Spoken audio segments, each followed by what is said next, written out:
The actual moonshot is wonderful, inspirational, poetic, beautiful, involved great technical challenges, genuine heroism. It brought the world together.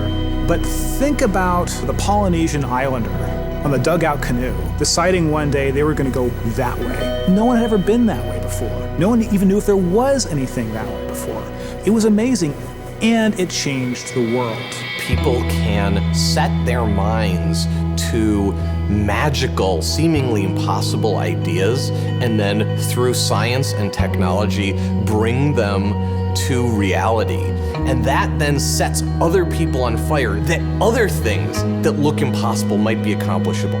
Galileo is such a hero, in thinking big, and what he represents to me is both curiosity and wonder that humanity had, that he had, that pushed him and drove himself to invent and work on the first telescopes that allowed us to see the moon, and here we are. These aviation pioneers were figuring it out as they went. No one really knew how to build an airplane, right? No one knew how to fly an airplane. It was amazing and crazy and wonderful, and they wanted to explore. Many years ago, the great British explorer George Mallory, who was to die on Mount Everest, was asked why did he want to climb it. He said, because it is there. There's so many challenges in the world, and you could feel daunted by that, and sort of oppressed by that, or you kind of say, how might we think differently about this?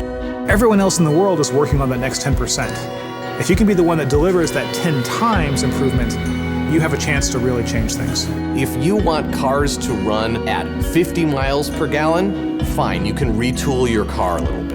But if I tell you it has to run on a gallon of gas for 500 miles, you have to start over. You need a lot of courage in this work, and you need a lot of persistence.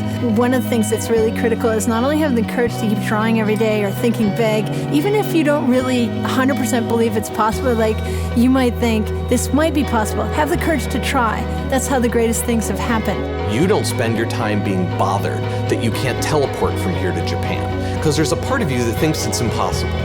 Moonshot Thinking is choosing to be bothered by that. We choose to go to the moon in this decade and do the other things, not because they are easy, but because they are hard.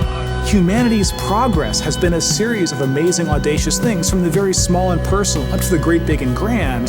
And we are a species of moonshots. And to me, that's like the really amazing, poetic, and inspirational thing. I think our ambitions are a glass ceiling on what we can accomplish. When you find your passion, you're unstoppable. You can make amazing things happen. It's been true through all of history. I believe in the human spirit, and I believe that there are always going to be crazy people who will get out of bed one morning and say, you know what? I think I can build a space elevator, and let's go and do it. But I think that if we become afraid to take these great big risks, we stop inspiring people. We stop achieving things. And the biggest nightmare scenario is that we won't have what it takes to solve the really big challenges. When Kennedy said that we would put a man on the moon, it's about the fact that he said, we don't know how to do this yet, and we're gonna do it anyway. And that sends chills up everybody's spine. Because if that happens, what couldn't we do?